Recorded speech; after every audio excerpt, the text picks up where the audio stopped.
Bien, lo que les decía, eh, yo puedo, a partir de un conjunto de datos cualquiera, hacer un análisis de regresión. No necesariamente tiene que ser discreta. Fíjese que aquí tenemos cantidad de cuotas y tenemos el monto de cada operación. Y yo podría fijarme si el tipo de financiación elegida depende del monto, por ejemplo. ¿Me entiende?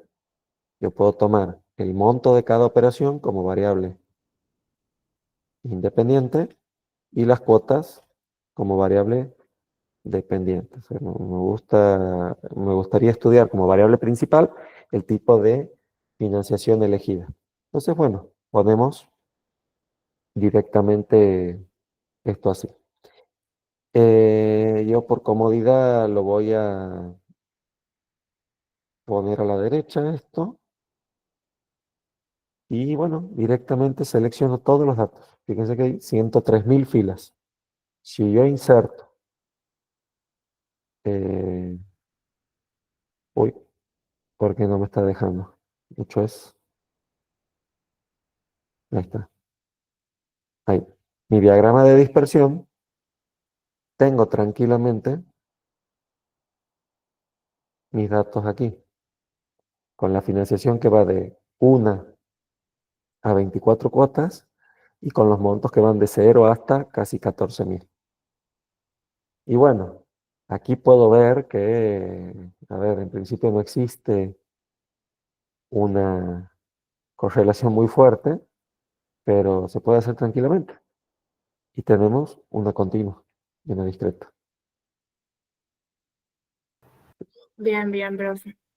Ah, Y yo sería, digo, ahora, perdón, lo que sí se te puede presentar, que sí se te puede presentar, es, por ejemplo, una base de datos en la que el monto, a ver, vamos a hacer esto, en la que el monto se presente así, no sé, supongamos, de 0 a 50, no sé, por ahí te aparece con los límites en lugar de los exactos los nominales, entonces no hay coincidencia, pero supongamos este de 0 a 50, este de 51 a 100, este de vuelta de 0 a 50, así, ¿se entiende? O sea, que no te aparezca el bruto, que no te aparezca el dato original, sino que ya esté agrupado. Ahí sí vas a precisar transformar esto, que bueno, dependiendo cómo se te presenten los datos, hay distintos métodos, pero para que te quede, como decías vos, una marca de clase, expresar monto para que tenga un valor. Y a este le pondré la marca, no sé, 25, 75, 25, 25, 75, para que pueda trabajar ya con este, los datos en bruto nuevamente y hacer, sí, mi análisis de correlación. bien, profe. Y lo último que le consulto, Sí, por ejemplo, en este caso, si yo quisiera armar, por ejemplo, una tabla de frecuencias, sí. eh, yo tomaría al monto para armar esas frecuencias. En Y Y realidad, me quedaría sí. como mi frecuencia absoluta. Perdón, ¿me decías el último? Y que Y me quedaría como mi frecuencia absoluta. No, no, estas son dos variables distintas. Fíjense que nosotros tenemos, recuerden que los datasets están organizados de la siguiente manera. Cada columna es una variable diferente y cada fila es un elemento, una persona, etcétera. Entonces, en este caso, cada fila representa una operación y como tengo esta cantidad de filas, tengo 103.000 operaciones o mi n, mi muestra es de 103.000. Yo tengo que llegar en mis tablas de frecuencia a que la sumatoria de las frecuencias absolutas me dé este valor, 103.000. Ahora, ¿cómo lo hago? Bueno, ya lo hemos visto.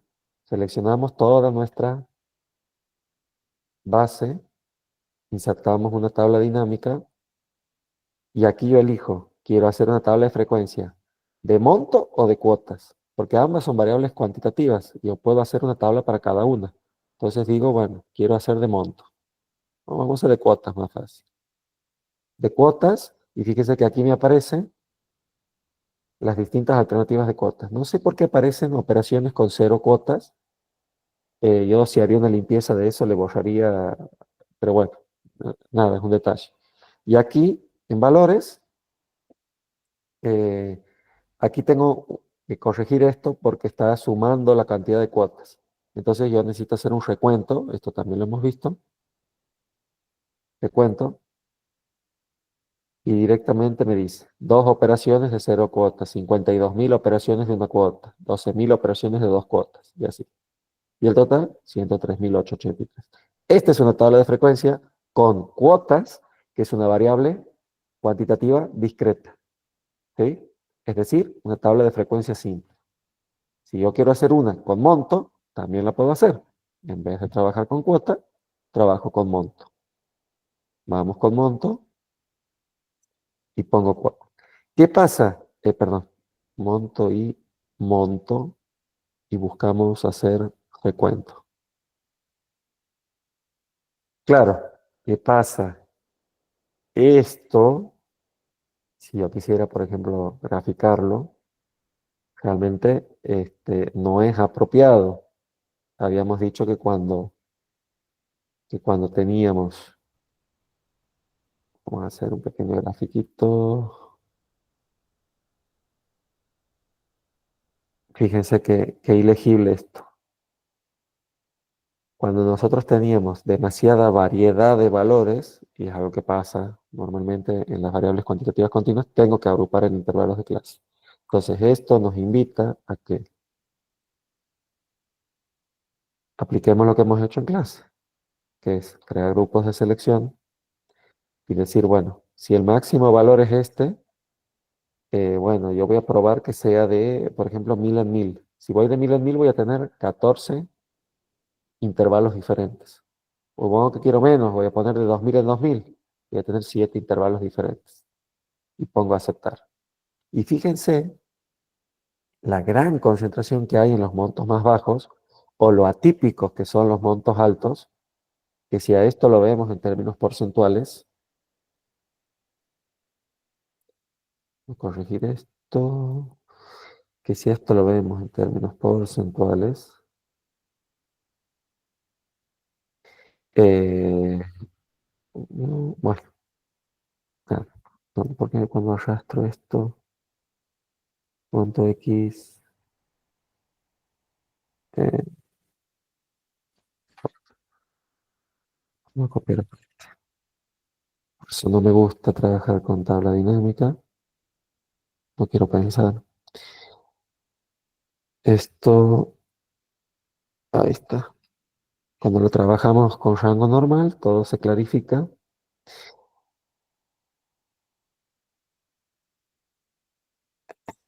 ¿Ven? Realmente un 0,2% es superior a 2000. Bueno, esto me invita a pensar en que por ahí no es lo más apropiado trabajar de 2000 en 2000 y puedo buscar alternativas. ¿Qué puede pasar? Pues también es interesante como ejemplo que yo diga, bueno, el grupo de selección lo voy a cortar en, supongamos, 2000 y voy a ir de 200 en 200. Fíjese qué pasa aquí cuando yo le pongo un tope menor al máximo. Esto, a ver, no lo hemos visto en clase, pero ¿qué ocurre? Como le he puesto un tope en 2000, todo lo que supere 2000 lo dejo en una clase residual que va de 2000 a infinito. ¿Se entiende? Y fíjese que esto es mucho más legible que lo que teníamos recién. Puedo ver cómo está la distribución de forma mucho más clara. Sigue habiendo una gran concentración aquí en 0 a 200. Inclusive puedo buscar otras alternativas y decir, bueno, no lo quiero hacer de 200 en 200, quiero irme eh, tal vez de 100 en 100 hasta los, no sé, hasta los 800. Ahí. Entonces, vuelve a distribuirse de otra manera y puedo ver mi distribución por ahí de manera un poco más clara. Bien, ¿está claro esto? Sí, profe. Ahora sí, muchísimas gracias. Bueno, no, por favor. Estamos. Em, Fíjense que el tema de las medidas de resumen, nosotros habíamos hecho un pequeño ejercicio con distintas secciones, con una seccional, recuerdo, que tenía precios, distintos precios de combustible. No, precios no, perdón. Distintos consumos mensuales de combustible. Es decir, en un mes habían consumido tantos litros, en otro mes tantos litros, etcétera. Una variable, bueno, cuantitativa continua, ¿no? Pero independientemente de eso, habíamos hecho los cálculos de nuestras distintas medidas. Este, cálculo de media aritmética, mediana, moda, que hemos dicho que teníamos que tener cierto cuidado, este, mínimos, máximos, etcétera. Dame un segundito, ¿no? Dame un segundito, les pido paciencia.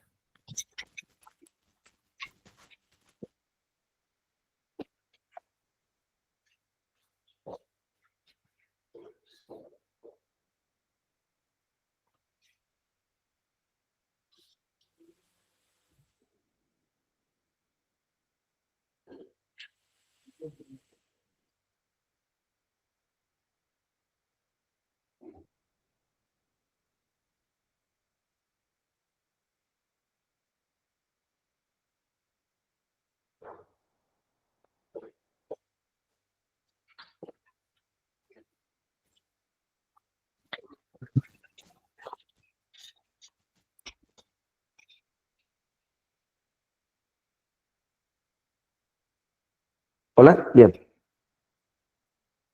Hola, hola. ¿Se escucha? Sí, profe. Sí, profe. Bueno, seguimos. Vamos con, decíamos esto.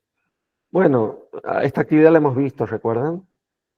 Pero me ha parecido interesante que le calculemos cada una de las medidas, no solamente a un grupo de datos, sino a distintos grupos de datos. Aquí lo que les estoy mostrando son distintas seccionales, seccional primera, segunda, tercera, cuarta, quinta. Y bueno, cada una de ellas este, tiene, tiene bueno, sus consumos, ¿no? A lo largo de los meses. Si bien los datos están ordenados de menor a mayor, bueno, en algunos meses tuvieron más consumo, en otros menos consumo, pero en definitiva, para evitar comparaciones, viendo tal conjunto de datos, que en este caso es de 80 datos, pero podría ser de muchos más, directamente calculamos medidas de resumen y nos permite una comparación más directa. Entonces, fíjense cómo tenemos esta seccional con este promedio de consumo, esta con este promedio, esta con este promedio, esta con este y esta con este. Les pregunto, viendo esto, ¿cuáles son los tamaños de estas seccionales? Si los tuvieran que dividir, supongamos, en una seccional pequeña, mediano, grande. ¿Qué me dirían viendo la media aritmética?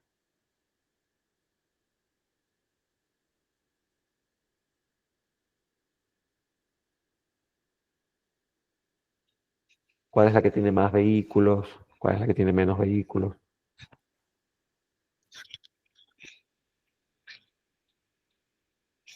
La quinta, profe. La quinta es la que tiene, ¿qué cosa? O sea, en promedio más consumo.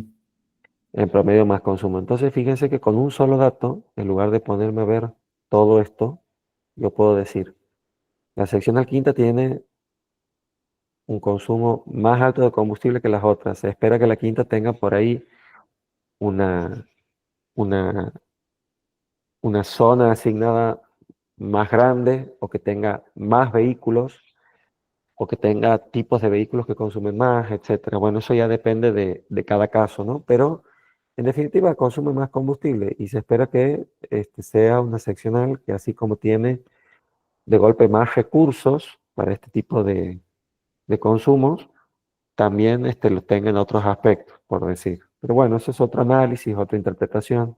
Pero en definitiva, decir que estas tres primeras tienen una cantidad o tienen un tamaño similar, son seccionales parecidas. En promedio gastan parecido.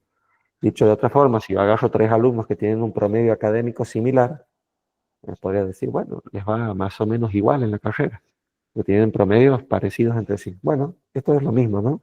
Y podría decir que la cuarta, que tiene un promedio bajo, se espera o se entiende que es una seccional chica o con pocos vehículos, que tienen menos consumo de combustible. Entonces, fíjense que a priori yo puedo establecer que estas 3 primeras son similares y esa similitud me permite también cierta comparación directa en otras medidas. Por ahí, en estas otras tengo que tener otro tipo de precauciones. Mediana, bueno, la mediana también, otra medida de tendencia central, me dice que el 50% de los meses se ha consumido menos cantidad de combustible que esta, mientras que el 50% restante se ha consumido más que esta. Em, lo mismo para cada una, y fíjense, bueno, en este caso también son similares y similares. O sea, está bastante cerca la medida aritmética de la mediana. O sea, nos están resultando similares en este caso. Pero la moda, yo les hacía la advertencia el otro día, justamente por este ejercicio que hemos hecho recién de, de las ventas, que, bueno, por ahí me puede aparecer de moda un valor por la casualidad de que se ha repetido, y por ejemplo, 7.995, porque justo hay 2 valores con 7.995, justo en esta distribución ya lo tomo por moda. Y la verdad que, bueno, eso sería un error. Yo tendría que fijarme en la clase modal, dado, digamos, la naturaleza o las condiciones de esta variable, y no directamente justo el valor que se repite circunstancialmente. Aquí en la segunda, por ejemplo, ningún valor se repite, son todos diferentes, cosa bastante esperable. Entonces, como les digo, aquí no es por ahí la medida más apropiada. Mínimos y máximos, yo ya voy viendo una brecha. Fíjense la brecha que hay entre mínimo y máximo aquí respecto a esta, y bueno, y de estas también, pero en general, yo por la magnitud de estas, puedo hacer una comparación directa entre estas 3 y ya voy viendo que la primera tiene mayor dispersión que las otras 2. Por supuesto, mínimo y máximo luego se van a ver reflejados en el rango, que es la diferencia entre máximo y mínimo. Y así veo un rango de casi 7.000 litros aquí en esta seccional primera, mientras que estos otros dos tienen un rango bastante menor. Eh, bien, luego, en cuanto a cuartiles, también vemos algunas similitudes. Podríamos ver que por ahí este cuartil es un poco más bajo que en los otros casos y este cuartil un poco más alto. También me está dando por ahí algún indicio de una dispersión un poquito mayor en este caso, pero bueno, más que nada no lo veamos en términos de dispersión. Si bien yo utilizando estas 2 medidas puedo también calcular el rango intercuartílico, y se ve que en el 50% central de los datos también hay más dispersión en la primera que en estas otras 2. Estas otras no las considero, o sea, no es que no las considero, no puedo hacer una comparación directa porque manejan otras magnitudes. Esta es mucho más pequeña, esta es mucho más grande, no puedo comparar directamente el rango intercuartílico, por ejemplo. Ya vamos a ver más adelante que eso sí puedo realizar comparaciones con algunas otras medidas. Em, bien, luego, bueno, la varianza, que tiene la dificultad de estar expresada en una unidad de medida difícil de leer, está en litros al cuadrado. La verdad que esto complica bastante el análisis, pero bueno, por eso es que en su lugar trabajamos con lo que es la desviación estándar. Y esta desviación estándar, la verdad, vamos de vuelta aquí. Recuerden que nos interesaba ese rango que va de la media menos la desviación hasta la media más la desviación. Dicho de otra forma, nosotros podemos aquí hacer concatenar, eh, bueno, esto con esto, Vamos a hacer así para que se vea mejor. Con esto. Y cierro paréntesis. Como tiene un montón de decimales, vamos a redondear. Aquí también.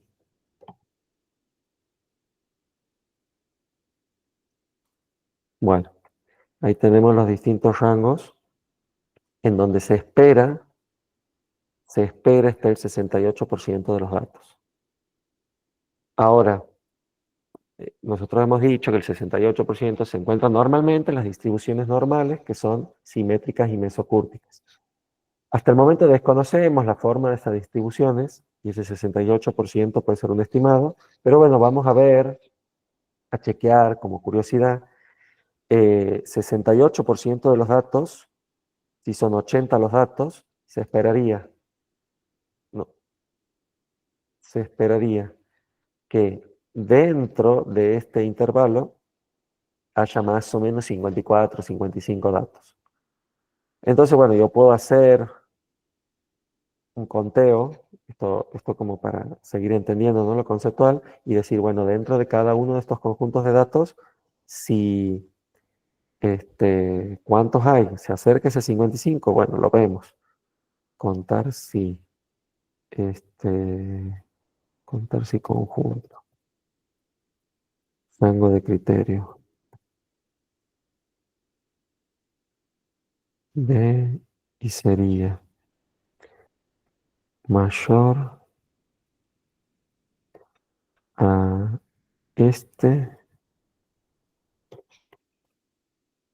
y no se preocupen si por ahí no lo comprenden, por ahí otros sí, pero bueno, básicamente lo que estamos haciendo es contar dentro de la columna B, en este caso, cuántos son mayores a este valor y conjuntamente menores a este valor, es decir, que se encuentren dentro del rango. Esto lo voy a arrastrar, bueno, para ir tomando esas distintas brechas, y por supuesto también lo voy a arrastrar para que en vez de tomar la columna B, luego tome la C, la D, la E, etcétera, y pueda hacerlo por todos los conjuntos de datos. ¿Ven? Por ejemplo, aquí estoy tomando estos dos y estoy tomando el conjunto D, que se ha corrido por fórmula. Y bueno, fíjense que está bastante aproximado, aquí inclusive es bastante preciso, en este también. Como le digo, la forma de la distribución a veces condiciona qué tantos datos va a haber, pero en general, si hacemos 57 sobre 80 y 54 sobre 80 y etcétera, me dice el porcentaje de datos, recuerden que la referencia era 68%, que tengo dentro de ese rango. Entonces, bueno, sí me da una idea de que dentro de este rango de valores se encuentra cada, a ver, los consumos más esperables del mes. Fíjese que con un conocimiento por ahí un poco más limitado de estadística, yo puedo agarrar y decir, para previsiones, ¿no? ¿Cuánto crees que va a consumir cada una de estas seccionales el mes que viene? Y yo puedo dejar una respuesta corta y decir, mira, calculale que cualquiera de estas tres consumen alrededor de 5.500 litros, esta cerca de 2.000, un poco menos, y la otra, bueno, también pisando los 10.000. Y listo. En cambio, conociendo la normal dispersión que tienen estos datos, yo puedo profundizar un poco más, porque claramente esta primera, por ejemplo, es mucho más dispersa que estas otras dos. Ya lo hemos visto evidenciado en el rango, ya lo hemos visto evidenciado en el rango intercuartílico, y lo hemos visto evidenciado en la desviación estándar, que puedo hacer una comparación directa entre ellas, porque, como les decía, lo veo en la media, manejan magnitudes similares. Entonces, claro, yo voy a decir, bueno, vos en promedio 5.500, pero espérate que la mayoría de los meses se consumen entre 5.000 y 6.000. En la número 3 también entre 5.000 y 6.000, pero en la número 1 es menos previsible. Puede ser que tengas, normalmente vas a gastar entre 4.000 y 7.000. Es menos estable el consumo, es menos previsible. Eso lo vemos. Entonces, fíjense la importancia de conocer también no solo las medidas de tendencia central, sino las de dispersión, porque eso nos permite saber, bueno, qué tan fácil es hacer una predicción. Mientras más disperso, menos fácil. Mientras más concentrado, sería más fácil. Sería más consistente los datos o sé de forma más clara qué esperar. Y bueno, ¿qué pasa? Como les decía, yo no puedo hacer una comparación directa entre desviaciones estándar para los 5 porque tienen distintas magnitudes. Para los primeros 3 sí, pero estos dos no los puedo comparar directamente con estos. Para eso está el coeficiente de variación que toma la desviación estándar como el peso, o sea, toma el peso relativo entre la desviación estándar y la media aritmética. Divide uno sobre otro. Entonces ahí sí puedo, ahora sí puedo comparar estas 5.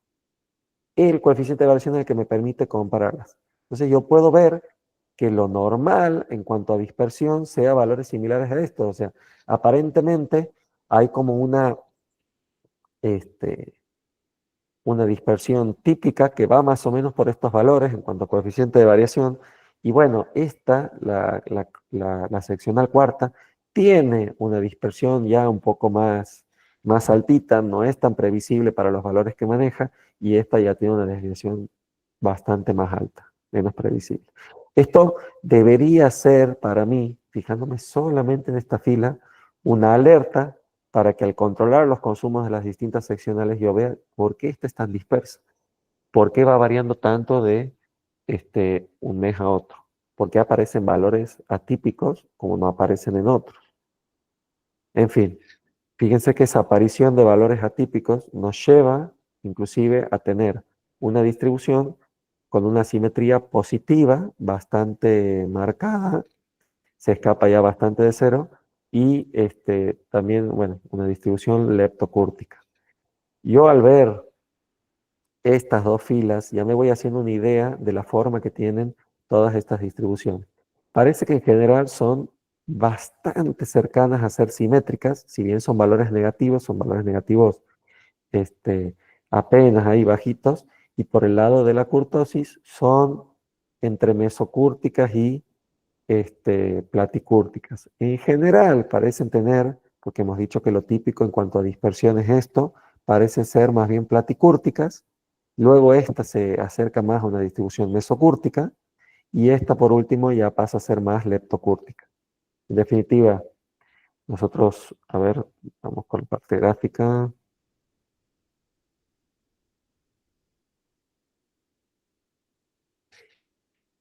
Esto de aquí, nosotros vemos que, a ver, para cada distribución tenemos la primera, leptocúrtica y asimétrica positiva.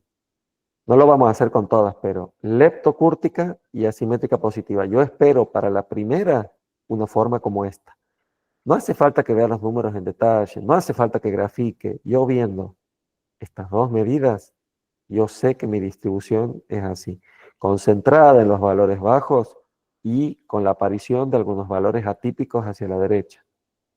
Eh, Vamos a graficar dos, vamos a graficar si quieren esta y vamos a graficar si quieren, no sé, esta que se acerca más a lo que es una distribución normal, es decir, está cerca de ser simétrica y está cerca de ser mesocúrtica. Entonces, ¿qué tendríamos que hacer? Seleccionamos nuestra sección primera, insertamos tabla dinámica, lo que nos va a permitir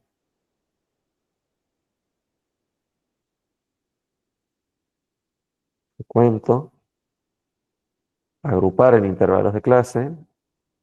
Tengo bueno, yo puedo hacer entre los 3000 para que sea legible y los 10.000. Voy de 10.000 en 10.000 y tengo esa distribución que yo luego la puedo copiar, pegar, especial valores y puedo hacer, esto lo puedo corregir, no puedo poner de 3000 a 4000, de 4000 a 5000 y en vez de poner los límites nominales pongo los exactos. Y aquí tengo mi distribución. Ustedes ya saben, para dar un formato apropiado. Ancho rango 0, ya tengo mi histograma. Este histograma, fíjense, concentración de los valores más bajos, bastante empinado, bastante contraste con los valores menos repetidos, es lo que yo veía aquí en una distribución leptocúrtica asimétrica positiva, cómo me iba arrojando estas dos medidas de aquí, ¿no?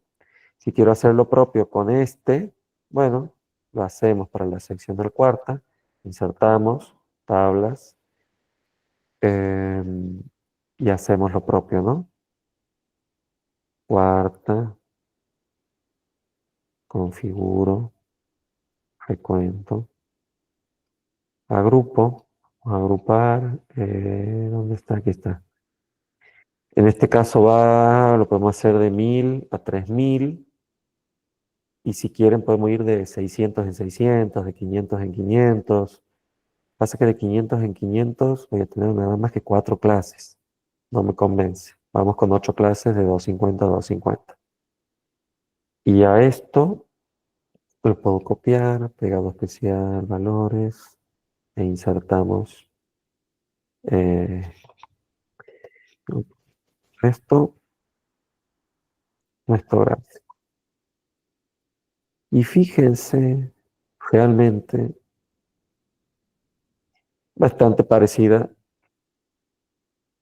a lo que es una distribución normal, o sea, mesocúrtica y simétrica.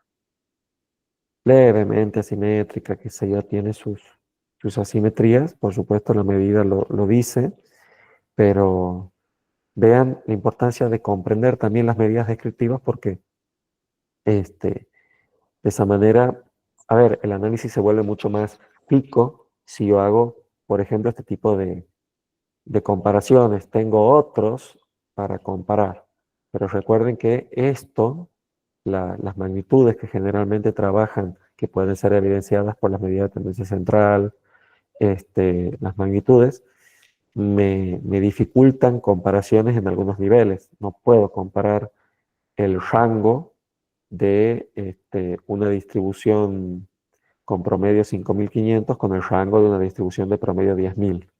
No puedo comparar las ventas, a ver, la dispersión de un kiosco este, que vende, no sé, 5 millones por mes a una multinacional o un supermercado que vende mucho más. Son magnitudes diferentes. ¿Cuándo puedo realizar esa comparación? A este nivel, con el coeficiente de variación, porque lo llevo a nivel de porcentaje y me permite esa comparación directa entre ellos. ¿Sí? Bien. ¿Está claro ahí?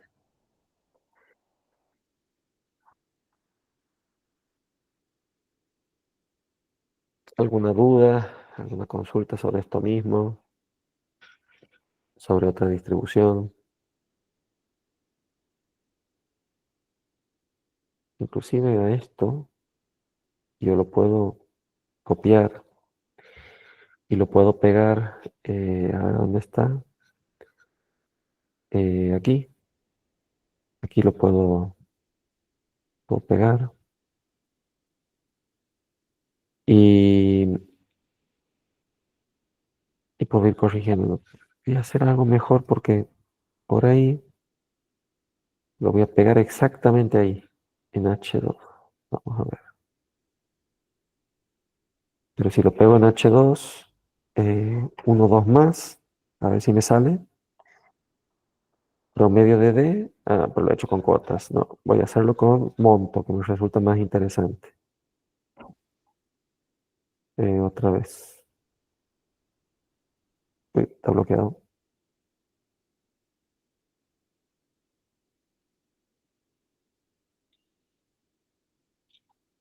Estoy pegando aquí y calculando. Que tengamos un poquito de paciencia.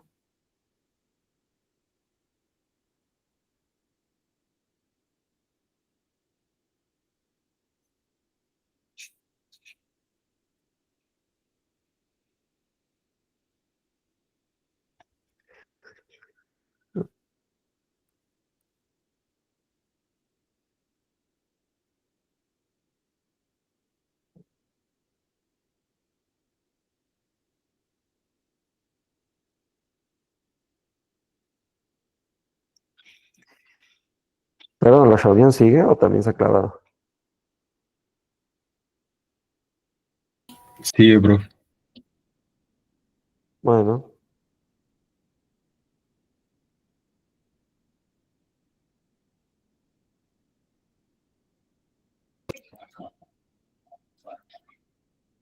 este,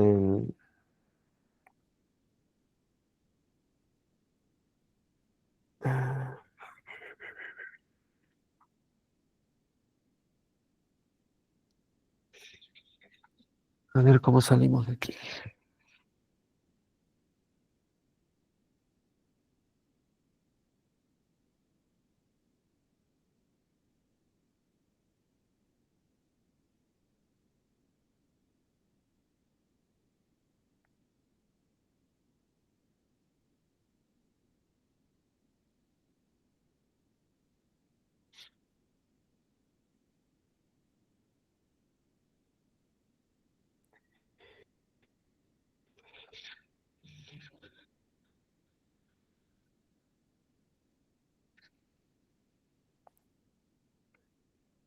Ujú.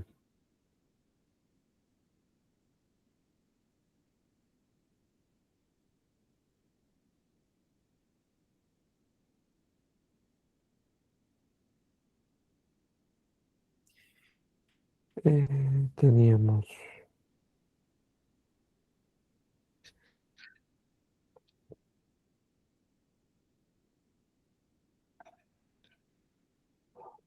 bueno, les decía, voy a copiar esto y lo voy a pegar. No debería fallar. Y dos.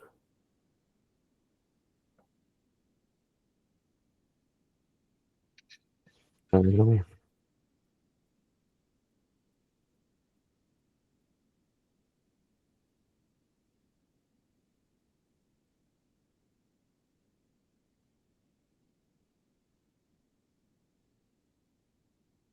Bueno, si no lo hace, desistimos. Pasa que estamos por calcular para 100.000 datos.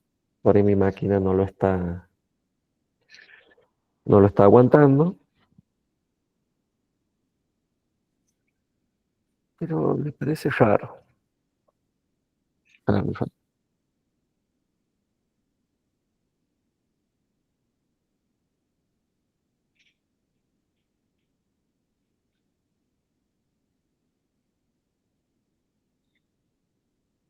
oh,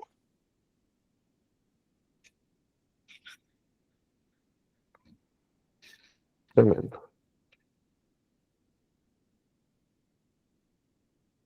Voy a hacer un último intento con de otra forma. Vamos a eliminar esto.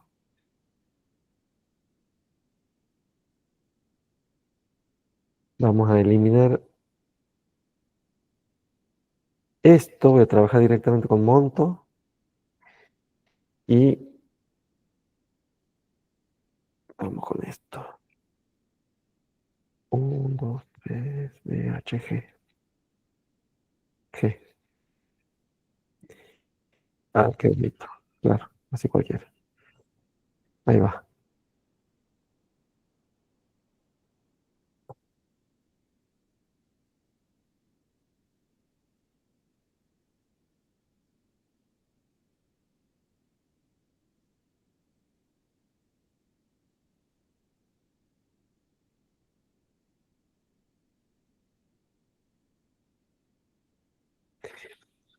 No, lástima. Bueno, yo quería tener un conjunto de datos más para ser analizado. Por ahí le damos un poquito de tiempo a esto y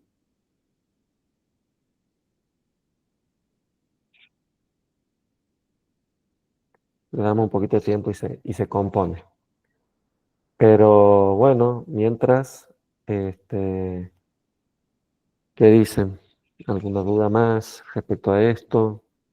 No sé si ha contribuido a entender un poco más las medidas descriptivas.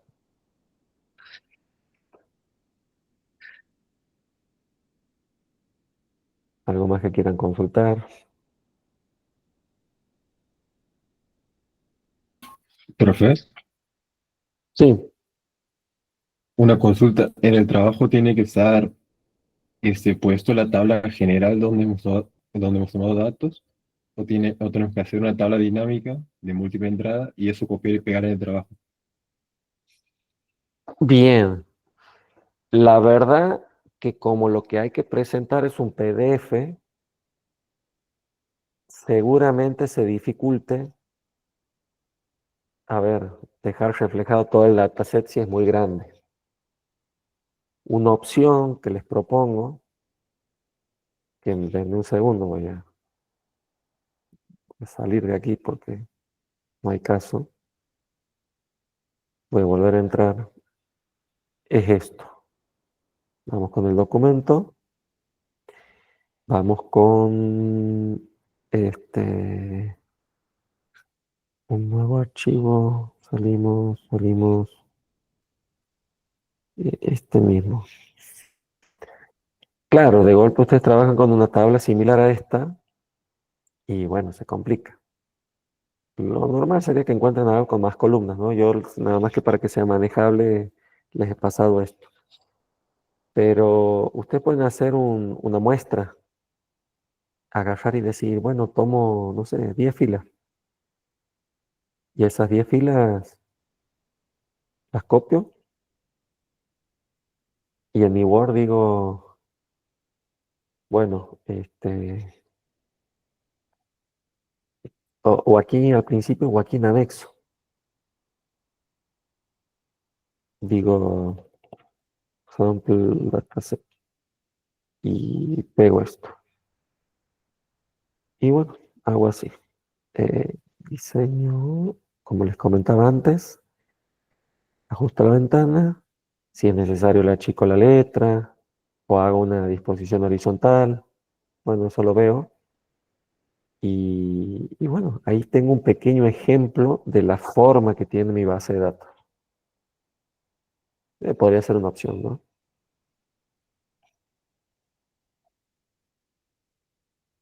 Me parece que es una buena salida.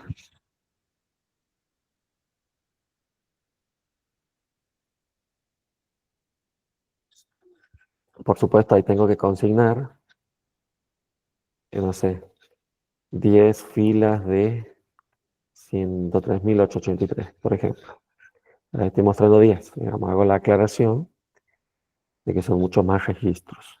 Pues, y de todos modos, supongo que esto, el n, el tamaño de la muestra, va a aparecer, eh, bueno, va a aparecer aquí, va a aparecer tal vez en la introducción, hablando sobre qué he tomado, de qué se trata la población, de qué se trata la muestra, qué variables observo, cómo clasifico las variables observadas, etcétera.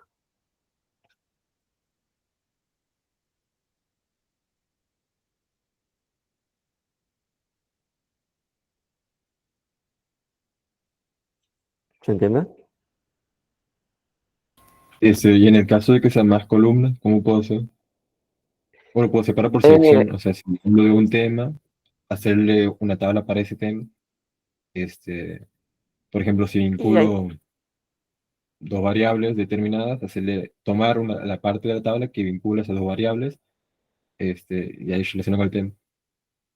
creo que ahí va a estar suficiente la tabla de doble entrada. En todo caso, si tienes, no sé, 20 columnas, puedes hacer lo mismo que te he mostrado recién, nada más que en dos partes. Pones 10 filas con las primeras 5 columnas y abajo, salteando, otras 10 filas con las siguientes 6 columnas y muestras parte uno, parte 2 y eso, con eso es suficiente.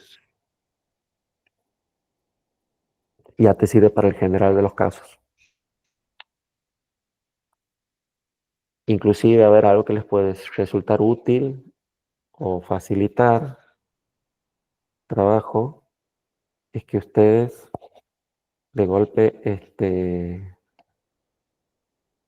a este mismo dataset allá en Word, ¿no? Y en el trabajo, le hagan referencias, así como en Excel, ¿no? A, B, C, D. Entonces, cuando estén haciendo el trabajo, pueden decir, se realizó un análisis de regresión utilizando las variables cuotas y montos referenciadas en el dataset como C y D. Y eso, bueno, les puede hacer ahorrar tiempo, aportar claridad, etcétera. Entonces, bueno, sabemos que han usado estas dos. O la tabla resultante, no sé, hace una tabla de doble entrada. Insertar, no, perdón, tabla dinámica. Mm, quiero hacer una tabla de doble entrada que tenga cuotas por un lado y monto por el otro. Y aquí hacemos conteo, recuento, y dentro de monto, grupos de selección, y le hacemos, no sé, de 0 a, o sea, 200, de 20 en 20, por dar un ejemplo. Entonces, he hecho esta tabla de doble entrada en donde aparece por un lado los distintos montos y por el otro aparecen las distintas opciones de financiación o cantidad de cuotas. Entonces yo, claro, copio, pego esta tabla, pego esta tabla, que ojo, también puedo hacer un grupo de selección para las cuotas, ¿no? O sea, si bien es discreta, yo puedo decidir trabajar con hasta 6 cuotas, hasta 12 cuotas, hasta 18, hasta 24, transformar esto y hacer nada más que 4 categorías. Este, es una opción, pero bueno, a esta tabla, así como está, la pego. En lugar de hacer una tabla especial, como me decías, y mostrar solamente así un ejemplito de CID, ya directamente lo referencio a la tabla general. Y digo que he utilizado las columnas CID de cuotas y monto. Esa también sería otra opción, ¿no? Por ejemplo.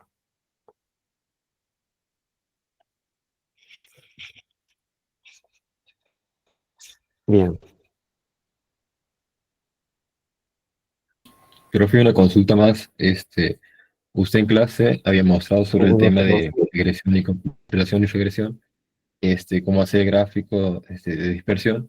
Lo que no me acuerdo era cómo trazar en el gráfico, dentro del gráfico, cuál era la parte donde tenía que ingresar para trazar la recta. Ustedes están hablando y Lo yo no podría escucho. mostrar porque sí, podría mostrarlo para que quede guardado. No estoy escuchando nada, ¿no?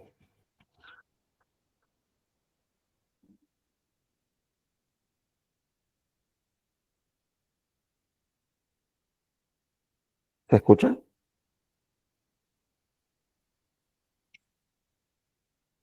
No, yo no escucho. ¿Me escucha, profe? Tengo... A ver, de vuelta. ¿Me escucha, profe? Ahora escucho. Ahora escucho, ahora Mi escucho. duda es sobre el tema de correlación y regresión. Usted en clase había Sí. mostrado cómo hacer gráfico de dispersión. Lo que no me acuerdo era cómo en ese gráfico, dónde tenía que ingresar para trazar la recta. Si la podría mostrar y que quede guardado en el video. Bien, perfecto. Lo hacemos. Comparto pantalla.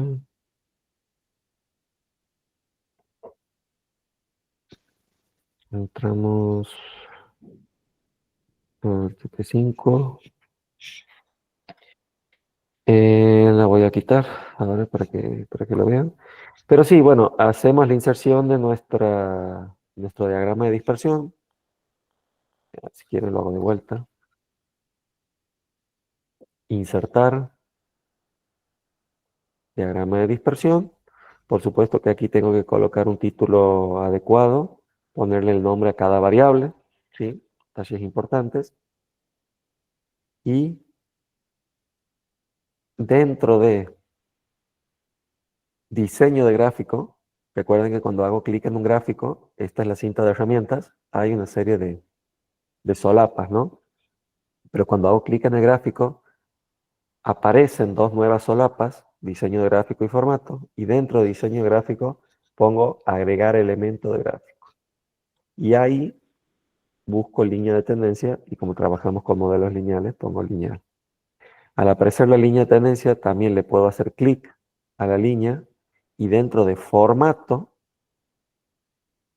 habilitando el panel de formato, que aparece aquí al costado, a esa línea,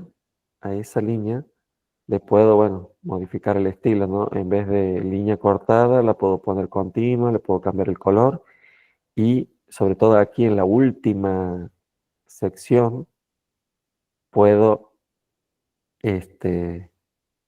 presentar la ecuación. Ven, aquí está la ecuación. E inclusive que aparezca el valor de r cuadrado.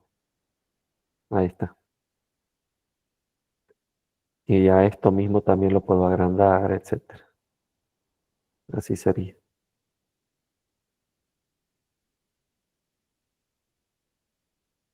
Bien. ¿Estamos? Sí, profe. Perfecto. Profe, yo Ah, para la maestría sí. tengo que trabajar con ese dataset o puedo inventar un ejercicio, una variable cuantitativa continua que tenga, no sé, 10 datos y una sola variable, o tienen que ser muchas variables. Eh, Miren, la verdad que desconozco cómo es la consigna, pero no me imagino una consigna en la que, por ejemplo, no tengan que hacer tablas de doble entrada, gráficos acordes a esas tablas. Entonces, bueno, si yo tengo que hacer una tabla de doble entrada, necesito precisamente tener por lo menos dos columnas. Para regresión preciso dos columnas cuantitativas seguro. Para otros tipos de gráficos, qué sé yo, barras apiladas, barras agrupadas, ya podría trabajar con cualitativas también. Para barras simples, para gráficos circulares también necesito cualitativas. Entonces, lo más probable es que tenga una tabla o precise de una tabla con varias columnas. Eh, Entiendo que, no sé, 5, 8, 10 columnas, más o menos algo así me imagino, y que contenga por lo menos, no sé, 30, 50, 100 datos, una cosa así. Eso me lo imagino yo, ¿no? Y tampoco sé si necesariamente tenga que utilizar el mismo dataset para todas las consignas o para todos los ejercicios, o si tenga un dataset para cierta actividad, otro dataset apropiado o con las variables apropiadas para otra actividad, etcétera. Eso tampoco lo sé. ¿Sí? Gracias. Bien.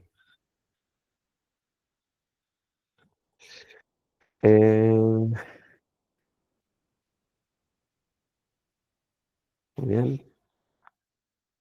¿Alguna cosa más? ¿Alguna duda más?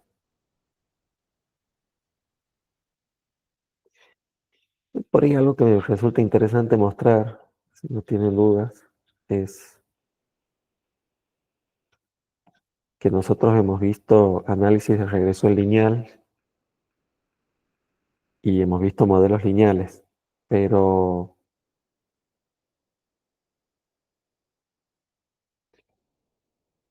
los modelos normalmente se ajustan mucho mejor mientras mayor grado tiene la ecuación. A ver, a veces eso es como hacer trampa. ¿Por qué? Imagínense, vamos a ver, voy a hacer aquí unos gráficos medio arcaicos, que tengo dos puntos, ¿verdad? Solo dos puntos.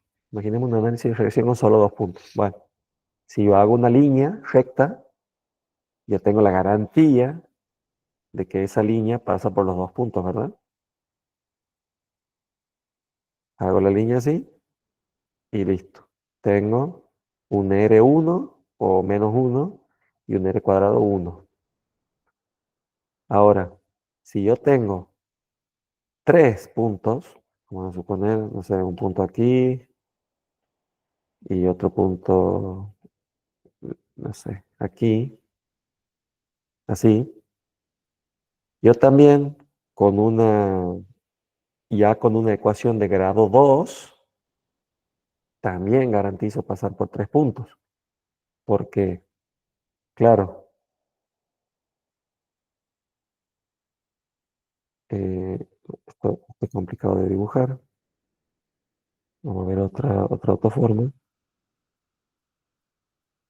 Vamos con esta.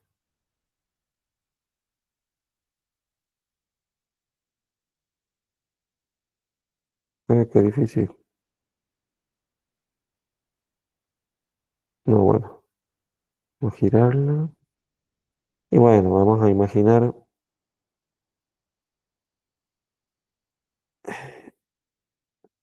bueno, algo así, como que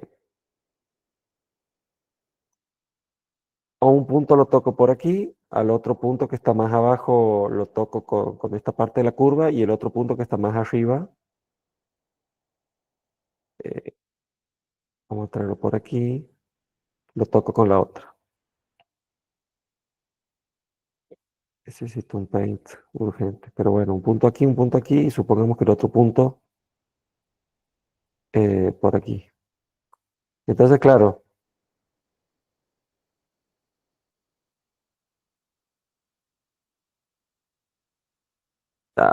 bueno, no me sale, pero ustedes me entienden que con la de grado 2 yo también garantizo que pase por 3 puntos. Y con la de grado 3 que tiene otra forma también oscilante así, también puedo garantizar que pase por 4 puntos. ¿Qué significa esto? A medida que yo voy subiendo de grado en mi ecuación y en mi modelo, es mucho más fácil que se ciña o que esté cercano a los puntos. Lo voy a mostrar aquí, ecuación polinómica de grado 2. Fíjense que la de grado 1, no sé si me permite, no, para eso es lineal. La de grado 1 tenía un r cuadrado de 0,53. La de grado 2 tiene un r cuadrado de 58. Si le subo de grado, pasa a 67. Vean la forma, ¿no?, de la curva. Si le sigo subiendo, pasa de 67 a 68, 69, 70, y así va a seguir subiendo. A ver, aquí me permite, en este caso, hasta grado 6, pero esto de hacer digamos, un modelo polinómico de grado alto es hacer trampa, porque, claro, el modelo medio que busca y además como que no encuentro, es de difícil explicación, ¿no? No hay modelo por ahí más sencillo que el modelo lineal para ser explicado. A medida que sube una variable o el valor de una variable, la otra responde de forma directa o inversa. Eso es realmente muy comprensible. A medida que subimos de grado, bueno, se vuelve más complicado. Entonces esto que parece tan sofisticado, realmente, bueno, en muchos casos, si se les presenta algún día una situación de este tipo, ya sea queriendo usar Machine Learning o lo que sea, y se propone un modelo no lineal, bueno, tengan cuidado. Realmente el lineal es lo más conveniente. Por supuesto que hay otros logarítmicos que también, al tener forma de curva, se van a ajustar mejor que el lineal. Que el lineal, recordemos, era 0,53. Pero bueno, a ver, yo tengo que evaluar eso. Simplemente es comentario para que lo tengan en cuenta. Nosotros vamos a circunscribirnos siempre al lineal, ¿no?, dentro de la materia.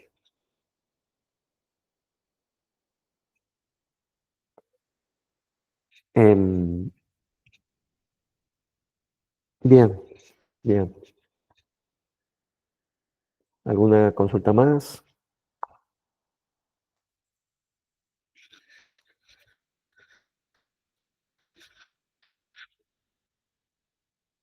Si quieren escribir su nombre para dejar este registro en la asistencia, lo dejan y ahí ya dejo de grabar.